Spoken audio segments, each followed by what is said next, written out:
Police, we face crisis every day. ठीक है मत जो वो भी नहीं है. I was the first police officer to arrest him.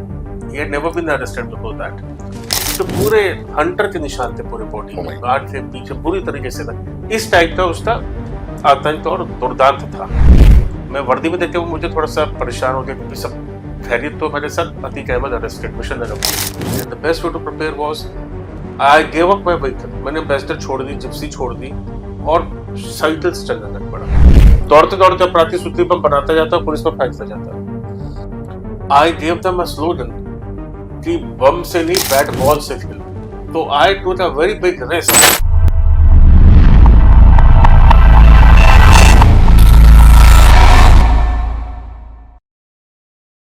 Viewers, I'm your host Charanpreet Singh Baga and welcome to another astonishing episode of the Indie Talk Show. Today we have with us a decorated retired IPS officer, Dr. R.P. Singh Sahab, who's been awarded the President's Medal twice in his tenure as an IPS officer. Welcome to the show, sir. Thank you so much, Charan, for inviting me over to your famous India Talk Show. While I was walking down the corridor, I saw certain important, very prominent personalities decorated on the wall. And I was mighty impressed. Thank you so much for inviting me over. Welcome. So you've had a distinguished service with the Indian Police Service. Can you share some early influences? What led to your pursuing of this profession? Well, you see, when I joined the service, I had least thought of joining the police service. My father played a very big influence on me. In fact, he was the one who really influenced me into coming into the services. He was a good businessman, a successful businessman in Shahjahanpur. We hailed from Shahjahanpur. And he moved around in a society where where the SPs and the DMs also moved around. And we would attend those programs in which they were the chief guest or otherwise. So my father would always, prompt me, motivate me, and would take me to them. As a small child, he would take me to the SP and DMs. चलो आज तुम्हें SP से मिलवाते हैं, तुम्हें DM से मिलवाते हैं. So those small interactions that I had with the SP and DM of Shahjahanpur in my childhood days, and when I spoke to them about the public service, the awe and the respect that they commanded in the society, their authority to immediately redress public grievances, all that really influenced me. And my father also being a businessman, which I was the youngest among the three brothers. So he said, मेरे दो भाई तो पहले से business में थे, इसे नहीं मैंने तीसरे बेटे को बिजनेस में नहीं डालना है, उसे सर्विस में लाना है. तो right from my childhood, my father definitely played a very big influence in me getting into the civil services. Now, police service, you sit for the civil services. Everybody aspires to be a DM. IS is the first choice.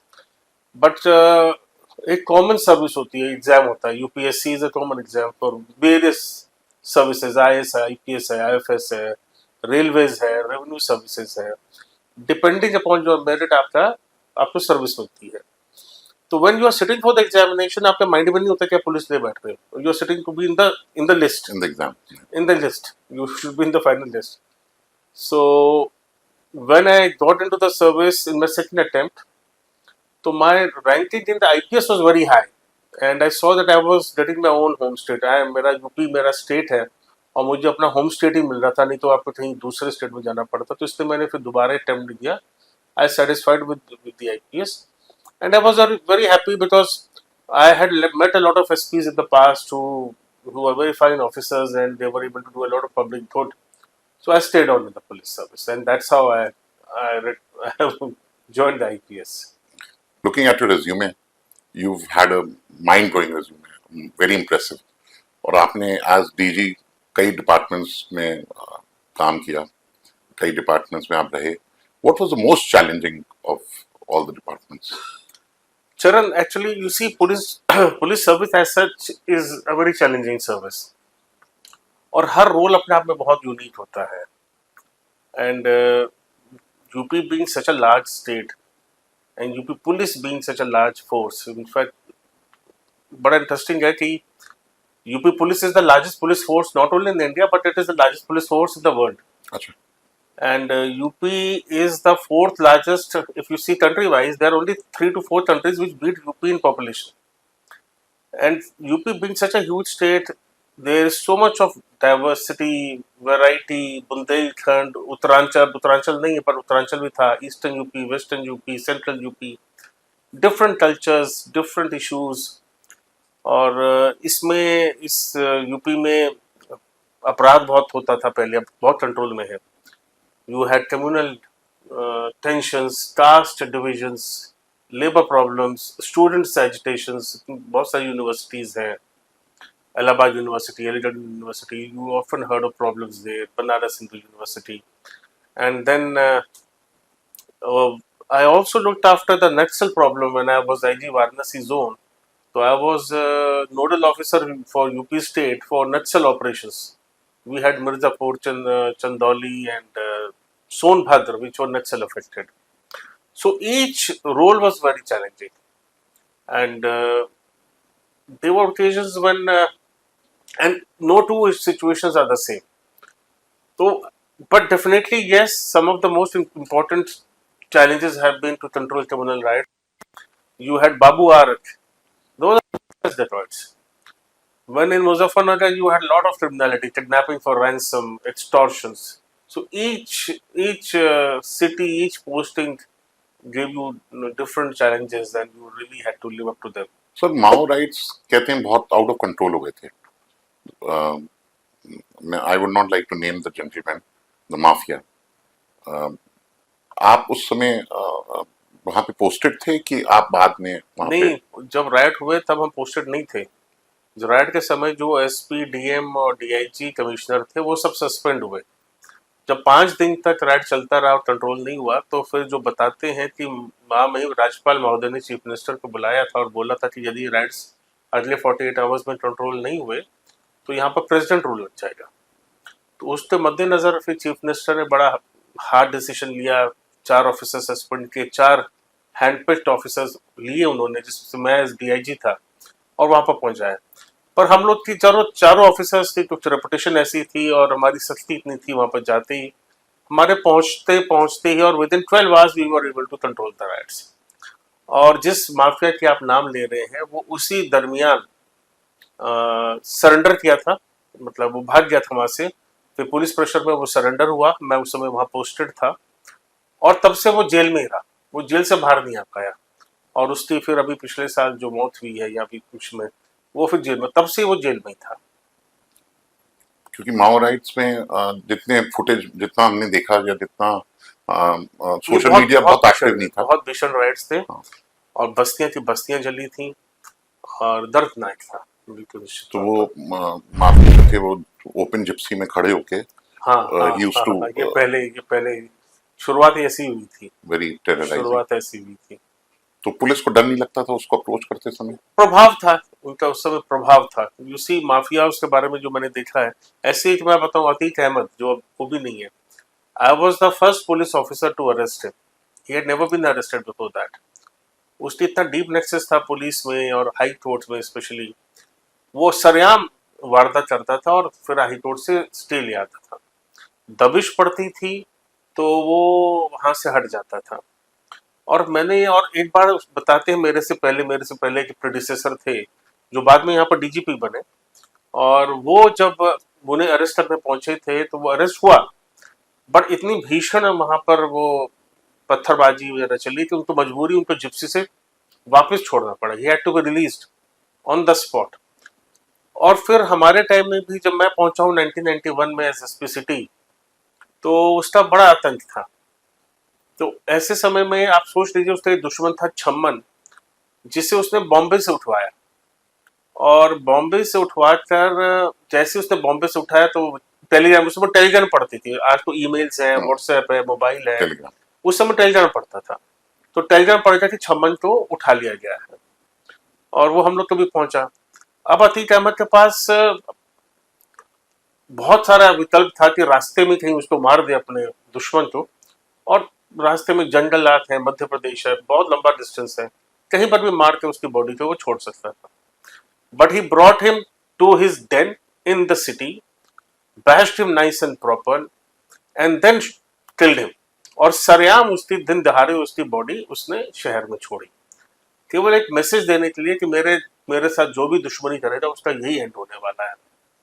तो early morning में जब हमें पता चला कि body मिली है, हम वहां पर पहुंचे हैं, उसकी बॉडी में उसके पूरे हंटर के निशान थे पूरे बॉडी Oh में, my. आठ से पीछे पूरी तरीके से था। इस टाइप का उसका आतंक और दुर्दांत था।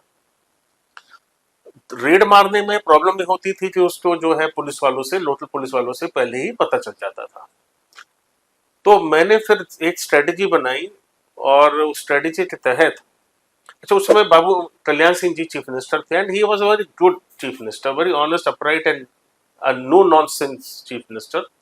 ही वांटेड कि भाई ऐसी कोई माफियोसी नहीं चलनी चाहिए। ठीक है, मतलब उस समय एमएलए भी होते थे। तो हमने जैसे हर बड़े शहर में एक ओल्ड सिटी होता है, एक न्यू सिटी होता है। तो वो ओल्ड सिटी में रहता था और ओल्ड सिटी के जो 4-5 पुलिस स्टेशन थे उसमें उसकी घुसपैठ थी। कोई भी पुलिस रेड जाए या इधर से जाए तो उसे पता चल जाता था।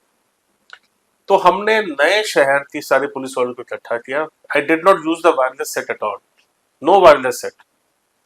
रात ही में टेलीफोन से, उसमें मोबाइल फोन भी नहीं होते थे, टेलीफोन से ही बोला गया कि पूरी जो है पुलिस सिविल लाइंस थाने में इकट्ठा हो।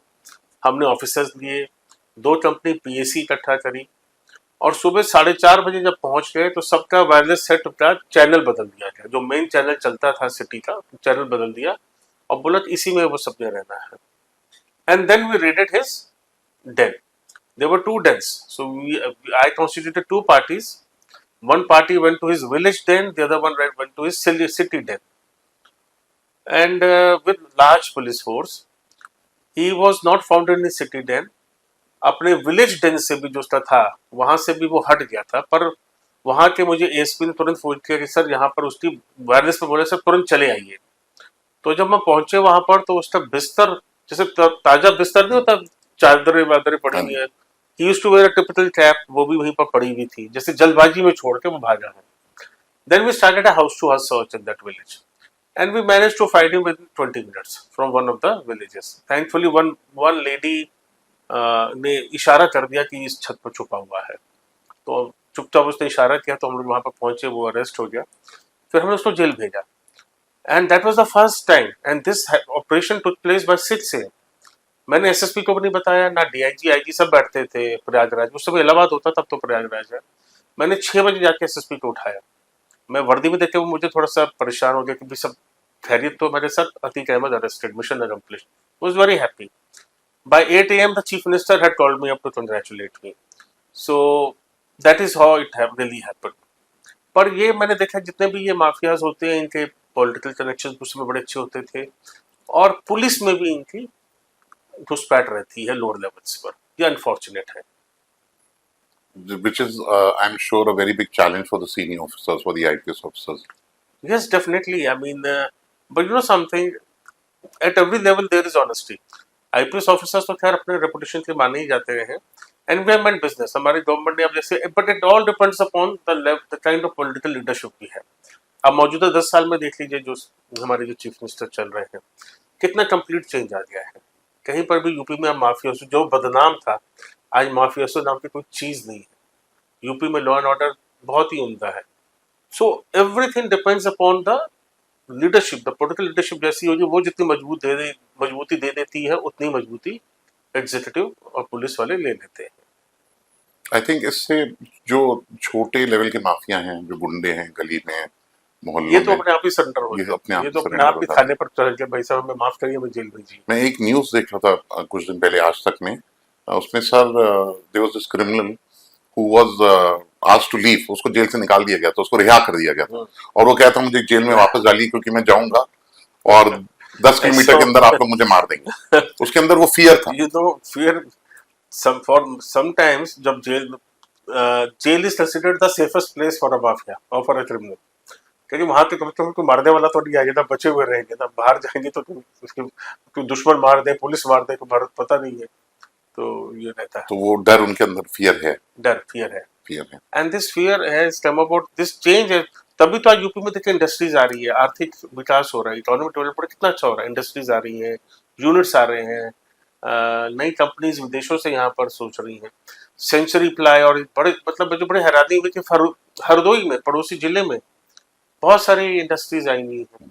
तो that the kind of change we are witnessing UP now. को इस हद तक सीएम साहब ने सेव कर दिया कि अभी पीछे G20 पे किसी लड़की के साथ छेड़खानी की थी कुछ लड़कों ने, तो I think with in 7 minutes there were 3 police cars, jeeps, on calling 1090. Yes, you're right. So is The it in moment, every city or just Lucknow because no, it no, is the capital? every city. I'll tell you, the chief minister is very sensitive about women, women related crimes.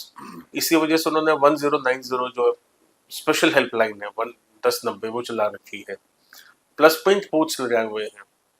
महिला force की बहुत large level पर recruitment हो रही है और at every level. जब हम लोग एसपी होते थे, एसपी जब सर्विस स्टार्ट किए थे, पूरे जिले में मुश्किल से 3-4 महिलाएं होती थी। रेड में जाना है, पूछताछ में लाना, तो वही 3-4 महिलाएं बारी बारी से वो ओवर स्ट्रेन रहती थी। आज तो महिला हर जनपद में, हर शहर में महिला थाना है, हर थाने में महिलाएं हैं और पर्याप्त संख्या में महिलाएं हैं, तो आज वो प्रेशर नहीं है। और जिस वजह से और रही आईपीएस वाली बात भी, तो मैडम किरण बेदी 1971 या 72 IPS, she was the first IPS officer to lady IPS officer, sorry, first lady IPS officer, this was 1972। और देखिए 19 उस जमाने से इस जमाने में इतना अंतर है। जब हम 1987 में आए तो हमारे 107 आईपीएस ऑफिसर्स का बैच था, जिसमें से मुश्किल से 5 या 6 महिलाएं थीं। उसमें से 2 महिलाओं ने by the end of the training छोड़ दिया, वो दूसरे सर्विसेज में चली गई। तो बाय मुश्किल से केवल 4-5 महिलाएं ही बची थीं। और आज जमाना ये है कि करीब 200 आईपीएस ऑफिसर्स भर्ती होते हैं तो करीब 50 महिलाएं होती हैं। So the percentage of recruitment in the IPS, even the lady officers in the IPS, is now anywhere between 20 to 25%, which is very high, and it should increase more, और बढ़ना चाहिए। मैं नारकोटिक्स कंट्रोल ब्यूरो में था, मैं आपको बताऊं, वहां पर डेलीगेशंस होती थी डेवलप्ड वर्ल्ड से, यूएसए से डेलीगेशन हो रहा है, जर्मनी से आए हुए हैं, फ्रांस से आए हुए हैं, थाईलैंड, आप दूर क्यों जाए थाईलैंड में, तो थाईलैंड वाला तो बहुत ही मजेदार था।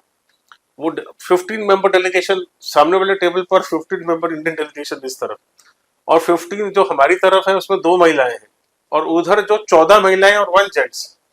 तो ये डिस्पैरिटी उस जमाने में नजर आती थी।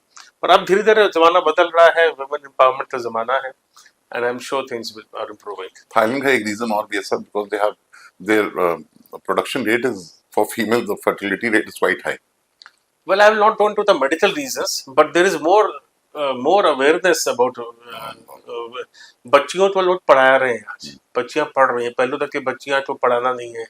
A girl was considered as sort of a burden on the family 30-40 years back. No more. She is as much an asset as a boy. और आज जेंडर न्यूट्रलिटी का जमाना है, and I'm sure with more women into the services, they will be, at least when I see more women in leadership roles in organizations like law enforcement agencies, will definitely lead to a better organizational culture and better gender neutrality. I'm very 100% sure about that. Sir आपने economic offences wing में भी काम किया है और financial frauds काफी handle किए हैं। आजकल क्या है जो Bharat as a country, India as a country is facing as a challenge in the economic part? If you want to know from the law enforcement point of view or From the law enforcement law point of view. enforcement, you see हमारे पास जो economic crimes जो जो जो बहुत major concerns के हैं, वो 2 type के हैं इस समय। One is this Ponzi schemes जो, और दूसरा है दिस साइबर फ्रॉड्स। और साइबर फ्रॉड्स में आपने हाल ही में पढ़ा होता है, डिजिटल अरेस्ट बहुत सारे हो रहे थे। तो मोस्ट अनफॉर्चुनेट बात तो ये है कि ये जो साइबर फ्रॉड्स हो रहे हैं उसमें पढ़े लिखे आदमी फंस रहा है। You heard of doctors and other people getting trapped into this cyber digital arrest. There's no such thing as a digital arrest. Abhi very recently I heard there was a monk of an ashram. He shelled out 2 CR on digital arrest. So ये एक issue है, and ये जो digital arrest और ये जो cyber frauds हो रहे हैं, ये लोकल नहीं है, they are very organized way, and ये दे आर बीन यूएनओडीसी की स्टडी हुई है कि दीज साइबर फ्रॉड्स और लाइक डिजिटल, ये जो पैसा टेलीफोन करके पैसा मंगाना, धमकाना कि हम लॉ इन्फोर्समेंट से, हम पुलिस से हैं, हम इनकम टैक्स से हैं, हम इमिग्रेशन से हैं, और आपका नाम पीएमएलए में आ रहा है, आपने पैसा, यू हैव लॉन्डर्ड मनी। ये सबसे डरा धमका के जो पैसा वसूलते हैं. These are organized gangs sitting in Myanmar and in the Southeast Asian countries. They are not sitting in India. They are sitting abroad, but they have, in fact, अभी हाल ही में म्यांमार से बहुत से इंडियंस रिलीज हुए हैं 20-22, और वो जब वापस आए हैं तो बता रहे हमको in the lure of job they were taken to Thailand. From Thailand they were shifted to Myanmar. वहां पर they passports were snatched and they were, and since they knew Hindi and different languages, South Indians सभी थे, they were made to commit these frauds on telephone, on mobile. क्या mobile में लाइए और पैसा वसूलिए. तो ये एक सीरियस मैटर है जिसमें अभी और ध्यान देने की जरूरत है. And the second is a Ponzi scheme. Ponzi scheme वो होता है जिसमें you know there are publicity of an investment और with high returns with little investment as such. आप इतना पैसा दीजिए, आपका पैसा हम एक साल में डबल कर देंगे, ट्रिपल हो जाएगा. We'll give you an assured return of 35%, 45%. तो in the initial period they give you the money. आपने जो पैसा जमा हुआ है उसका पैसा वापस लौटाते हैं. But उनका method, what is the methodology? They return money from the new investments that they get. वो जैसे जैसे और नए नए इन्वेस्टर्स जुड़ते चले जाते हैं, उनके पैसों से ही वो पुराने इन्वेस्टर्स को पैसा देते रहते हैं. But then there is a stage when you are not able to repay all the investors and that is the time when they run away. तो ऐसा ही एक बाइट बॉट इन्वेस्टिगेशन हमने किया था ईओडब्ल्यू में. That was to the tune of 3300 CR. Oh my. And उसमें we arrested about 18 persons. Sanjay Bhati was the main culprit. He was in jail and I think he's still in jail. I left EOW in 2022, but I think he's still in jail. I'm not very sure about it. We recovered about 1,400 motorcycles, about 82 four-wheelers. उसका modus operandi ये था कि we'll buy these taxis, use them as Uber and Ola, and उसके return से आपको पैसा वापस मिलेगा. But that was no more. That was no idea. was simple was कि पैसा ले रहे थे और दे रहे थे. And once they ran out of money to return, they just shut down the office and ran away. ये एक पॉन्जी स्कीम और साइबर फ्रॉड्स स्पेशली जो टेलीफोन पर हो रहे हैं, ये थोड़े चिंता के विषय है. बट इनका भी निदान है. फर्स्ट ऑफ ऑल इसमें अवेयरनेस बहुत जरूरी है. विदाउट अवेयरनेस दो the government is trying it's best. आप टेलीफोन में लाइए, मोबाइल में लाइए, तो पहले घंटे की बजाय वही मैसेज सुनते हैं और न्यूज़पेपर्स में भी बताया जा रहा है. But even then people are not by and large aware of it. और दूसरी बात ये है कि proper enforcement of the laws. इसमें police need to be trained very well. अभी जो मैं देख रहा हूँ पुलिस ट्रेनिंग, मतलब पुलिस एक्सपर्टीज में to handle such cyber frauds में थोड़ा सा गैप है. And not all policemen are trained into it. There are specialized agencies, there are specialized cyber cells which are doing this job. But उनके ऊपर इतना pressure है because the number of such cases are on the rise. So we need to train more number of policeman, create more number of police stations, cyber stations with better expertise to recover the money. That is what is required as. Narcotics में आपने कोई बड़ी rate मारी sir, जो आप बताना चाहेंगे, या कोई स्मगलर नारकोटिक्स में बहुत अच्छे ऑपरेशंस हुए. और हमारे जितने भी ऑपरेशंस हुए वो विशेष तौर पर जो विदेशी एजेंसीज के सब के साथ कोऑर्डिनेशन से होते थे. तो I tell you of a very good undercover operations by with the USA agency, DEA, drug enforcement agency of United States. तो हमारे यहाँ अंडरकवर ऑपरेशंस नहीं हो पाते तो उसको लीगल सैंक्टिटी नहीं है अंडरकवर को, बट वहां पर है. तो उनके यहाँ से एक पुलिस वाला कस्टमर बनकर इंडिया में आया. पहले उसने ईमेल से और सबसे डिस्कशन हुआ, फिर 5 स्टार होटल में वो मिले. 5 स्टार होटल में मिलने के बाद एफेड्रिन, सूडो एफेड्रिन होते हैं, raw material for preparation of मेथाम्फेटामिन, उस पर डील हुई. हमारे सामने हम लोग तो बाहर सुन रहे थे, हम तो ट्रांसमीटर पर सुन रहे हैं जो बातचीत अंदर हो रही है. तो हम लोग बाहर बैठे हुए थे गाड़ी में. आर अंडर कवर एजेंट जो was a USA police officer, $5,000 उसे दिए एज एन एडवांस, $5,000. तो $5,000 उस समय dollar would value about 60 rupees, तो मतलब 3 लाख रुपए उसने एडवांस दिया कि this is an advance to win over the confidence. Then he flew back to United States. फिर 15 दिन बाद आया कि भाई माल तैयार हो गया है, brought another $15,000 और फिर वो पैसा दिया और सामान लिया, and that is the time when we arrested the people. अच्छा, उन्हें भी थोड़ा सा भनक लग गई, so they sped away in the car, मतलब गाड़ी में तुरंत दौड़ दिए. But anyway, हम लोग भी 2-3 गाड़ियों के साथ उनको दौड़ाया है, तो finally we trapped them and arrested the main person with the narcotic drug. So that was one beautiful operation we had. Another one we had with again USA agency. We raided a hotel in Mahipalpur in Delhi. Mahipalpur is one area where foreigners बहुत रहते हैं, especially African, Nigeria से ज़्यादातर रहते हैं. तो वहाँ पर you won't believe it, from the 7th floor, 2 blacks they jumped, मतलब हम लोग जब रेड मारी है 7 फ्लोर से जंप मारे, वो टेलीफोन वायर पर गिरे, फिर और भाग गए, मतलब they ran away in front of us. They were so fit, they were so active. हमारे जो बंदे नीचे थे वो भी they were not able to arrest them. And another thing was we see with Indian Coast Guard, we seized a shipload of heroin, 1700 kgs in 2016. That was by 2016 or 17. That was by far the largest heroin consignment that had been seized in India.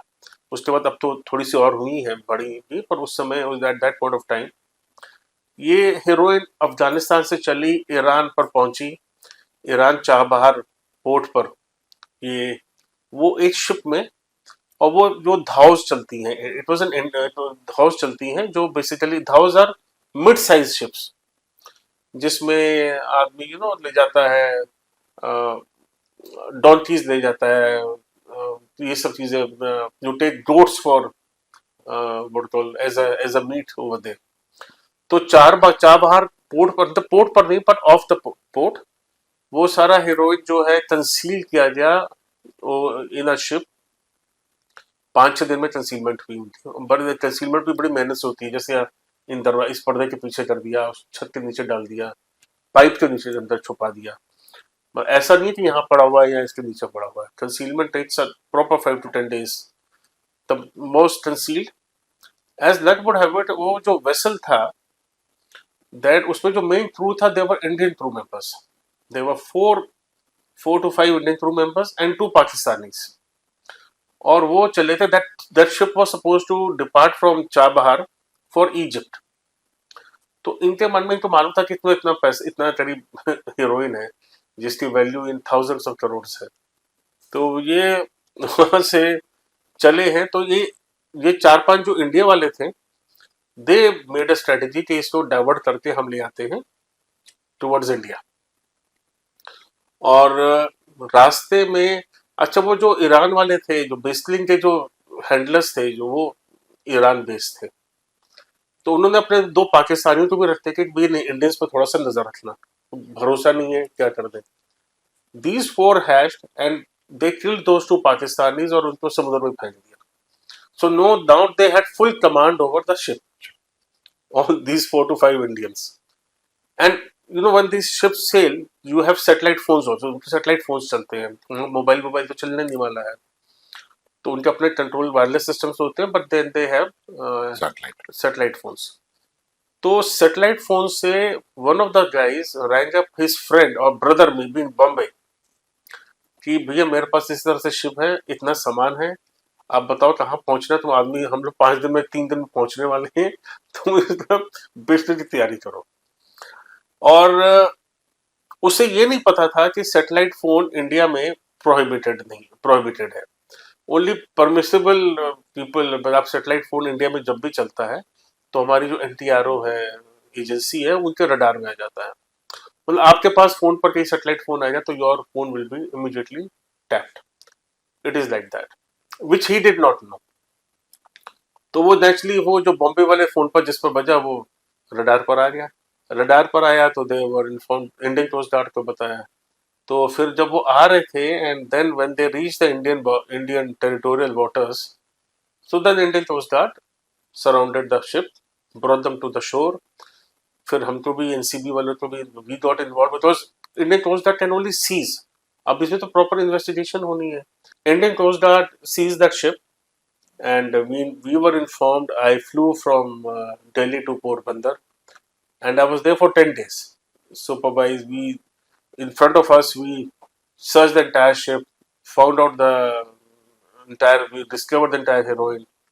उन बंदों से बातचीत हुई, उन्होंने अपनी पूरी बातें बताई. उन्हीं के बातचीत में पता चला कि इस तरह से चाबहार से हेरोइन लदा था, इजिप्ट जाना था. हमने रास्ते में 2 पाकिस्तानियों को मार दिया और इस तरीके से ये यहाँ पर ला रहे थे. यू सी, जो भी अपराधी है ना, चाहे जितना भी शातिर हो, थोड़ा बहुत अपना पद चिन्ह छोड़ देता है. तो इसने the only fault he committed was that he use used the satellite phone. तो इन लोग को आप स्मगलिंग में चार्ज करते हो कि smuggling and murder both? NDPS act. Okay, NDPS act. Murder तो हमारे क्षेत्र में तो हुआ ही नहीं ना. Murder happened in the international borders international border, so they and don't there get is no charge. Complainant. तो we really chargesheeted under the NDPS act. और इतना बड़ा सीजर जब हो जाता है ना, तो मिनिमम 10 साल के लिए तो आप जेल का, मिनिमम 10 years. और सजा हो जाती है, ऐसे मामले में सजा भी होती है तो 20 years चले जाता है.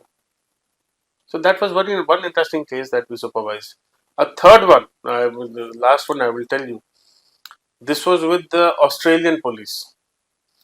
और उसमें भी जो एफिड्रिन है, ephedrine is a sort of a, let me tell you, a precursor of a pharma raw material which is used for into medicines, but it is also diverted for misuse in the manufacturing of methamphetamine.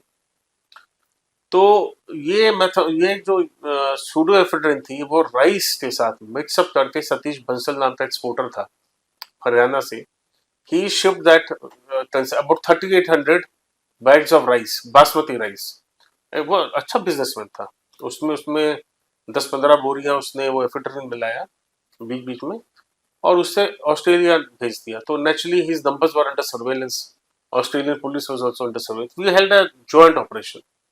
Once the consignment reached the ship over the dock, the Okay. port there, port से shifted into the warehouse. Warehouse में भी तब भी police ने, Australia police ने red नहीं पाई. It was decided when they will raid over there, we will arrest Satish Bansal here. So they waited for 1 month. वहां पर वेयर हाउस में कुछ सामान लेने ही ना आए. So they had to also, the Australian police also so very fast. They wanted कि भाई who is the person who they try to put a surveillance on the warehouse. Warehouse was in an isolated place. If you are aware of Australian topography, very farly spread, बंदा ही नजर नहीं आता. So if you put any sort of physical surveillance over a warehouse, तो आप नजरों में आ जाएंगे. So you have to have a remote surveillance. So they went inside the warehouse on the pretext of having कि सब कुछ बिजली उजली सही होनी है, कुछ फॉल्ट आ गया है. And there they put up 2 or 3 hidden cameras. इसी बहाने से चुपचाप वो हिडन कैमरास ले आए. Then they started surveilling it. और जब वहां पर वो एक्चुअल जो बंदा लेने आया सामान को, then we were informed about simultaneous arrest. ऐसा ना कि वहां सीज हो तो ये अलर्ट हो जाए. So that was a simultaneous arrest. The main receiver Was arrested in Australia, and Bansal here. and Bansal was arrested in, I think it was Hisar or Sirsa. He was imprisoned for 7 years here during my own time. So crisis management एक area ने बहुत Excel किया है. Can you share something? You see, in the police, we face crisis every day. कोई ना कोई problem आती रहती है. Suddenly you will have a road blockade, a traffic jam. You will have a law and order situation. Suddenly road rage हो जाता है, आपस में 2 गुट लड़ जाते हैं, भीड़ भाड़ चालू हो जाती है. Sometimes a Hindu vehicle will hit a Muslim boy, or a Muslim vehicle will hit a Hindu boy. There will be a communal tension. Those sorts of situations. So we have to be, as crisis managers, police में, we have to be very imaginative, creative, and adaptive to situations. But most importantly, one should have credibility. और मैं आपको बताऊँ, when I was SP City Allahabad 91-92, that was the first time. जब उस जमाना था जब बाबरी मस्जिद was demolished on 6th of December 1992. 92. 6 December 1992. तो उससे पहले माहौल बन रहा था, माहौल बनना चालू हो गया था. And I was very much aware कि ऐसे we are going to have a situation where there are going to be communal riots. So a month ahead, I started preparing, and the best way to prepare was I gave up my vehicle. मैंने Ambassador छोड़ दी, Gypsy छोड़ दी, और cycle से चलने लग पड़ा. I motivated all my policemen below me कि सब साइकिलों से जाओ, बड़ी पतली पतली गलियों में जाओ, identify the escape routes, thin streets. I started doing foot march. Started contacting the जो अच्छी जनता होती है ना, उससे संपर्क चालू कर दिया. एंड नेचुरली जब बाबरी मस्जिद गिरी है तो फिर टेंशन होना ही था. राइट, मतलब कर्फ्यू इम्पोज हुआ और थोड़े बहुत बमबाजी जरूर हुई वहां पर, थोड़े बहुत राइट्स हुए, but within 3 days I was able to control them. Prayagraj में बमबाजी बहुत चलती थी उस जमाने में. लोग सुतली बम बनाते हैं, और वहां पर मशहूर था कि दौड़ते दौड़ते अपराधी सुतली बम बनाता जाता है, पुलिस पर फेंकता जाता है. तो ऐसे सिचुएशन में I gave them a slogan कि बम से नहीं, बैट बॉल से खेलो. तो आई टूक a very big risk that I started playing cricket on the streets, in the curfew bound streets, while the city was while in the curfew. curfew was on, with the policemen. And I would look at the boys जो ऊपर बैठे हुए हैं कि आओ नीचे आओ, हमारे साथ cricket Khelo. So that really, eased up the tensions. तो जहां जहां पर लोग परेशान अंदर 3-4 दिनों से नीचे भी नहीं आ पा रहे हैं, इतने tight curfew situation, I would call them down, please play cricket with me. And that is how the media covered it very well. Media ने इतनी सुंदर उसकी वो कवरेज दिया, the word spread and the tensions spread. So I just gave one slogan, bum se nahi, bat ball se khelo. And that really clicked. Even in Mao, I tried the same. 13, 14 years later, in Mao also, from the 4th day, I was playing cricket with the boys on the curfew streets. And that really eased up the situation. You see, what happens in a riotous situation? Youth he participate करती जाता, तो बुढ़े तो अंदर ही रहते हैं. And youth has a lot of energy. Our idea is to have, channelize those energy into positive channels rather than negative channels. To ask them to play inter में ये तो कम्युनिटी पार्टिसिपेशन हो जाता है, और प्लस जो है tensions भी दूर हो Activity. जाती हैं. बट इन सब के लिए बहुत जरूरी है कि एक अपने ऊपर एक विश्वास होना चाहिए बंदे के. हाँ, बंदा अच्छा है, ये ऑफिसर अच्छा है, भेदभाव वाला नहीं है, इम्पार्शियल है, ऑब्जेक्टिव है, तो फिर वो विश्वास हो जाता है. So in these crisis situations, I was, as I told you, I was airlifted twice for rides. So I have always tried this technique. I have transformed the situation by playing sports. So that really makes a lot of difference. Are you a cricket fan, or is it I just have played a lot of cricket. I have played for the IPS for 20, 25, 30 years. I played for I used to open for the IPS team, ICE IPS team. I've been an avid cricketer. start with the rapid fire round now? Yeah, most welcome. Field duty or desk job? Definitely field duty, Surveillance drones or undercover operations? undercover operations. Training future officers or leading frontline operations? Training future officers for frontline operations. Commanding narcotics operations or curbing financial crimes? In fact, both are one and the same thing. Facing what is the first one? Narcotics. Yeah, commanding narcotic Commanding operations. narcotic operations, because it also entails financial investigation. In NDPS law, financial investigation of major seizures is a must. Real-time action or long-term strategy? Long-term strategy. Risk-taking or rule-following? Rule following with a bit of risk taking. Challenging authority or reshaping it? Reshaping it. One-on-one mentoring or institutional training? Institutional training. Mentor a cadet or advise a minister? Mentor. Revolutionary ideas or conservative ethics? Revolutionary ideas, my experience has shown, lead you nowhere. So ethical behavior is fine. So conservative ethics is better. Dignified exit or relentless service? Repeat that. Dignified exit or relentless service? Dignified exit. Early morning shift or late night patrol? I have been always late night patrol in the police, but now I prefer the early morning shift now that I have retired. I'll skip the 14th one, which says cricket match or political debate. So, Cricket, of course. respect or fear? Respect. City duty or rural posting? Well, I can't say I have loved city policing, but because being a police officer, I can't be, I've done both. But of course, I've loved city policing more. Medal on the chest or peace of mind? Medal on the chest. Uniform pride or civilian disguise? Uniform pride. Coffee break or power nap? Power nap. Spotlight or shadow work? Work with a bit of spotlight also. Thank you, sir. Thank you. Guys, make sure to like, share, subscribe, and hit the bell icon so that you don't miss an episode of the Indie Talk Show. Thank you.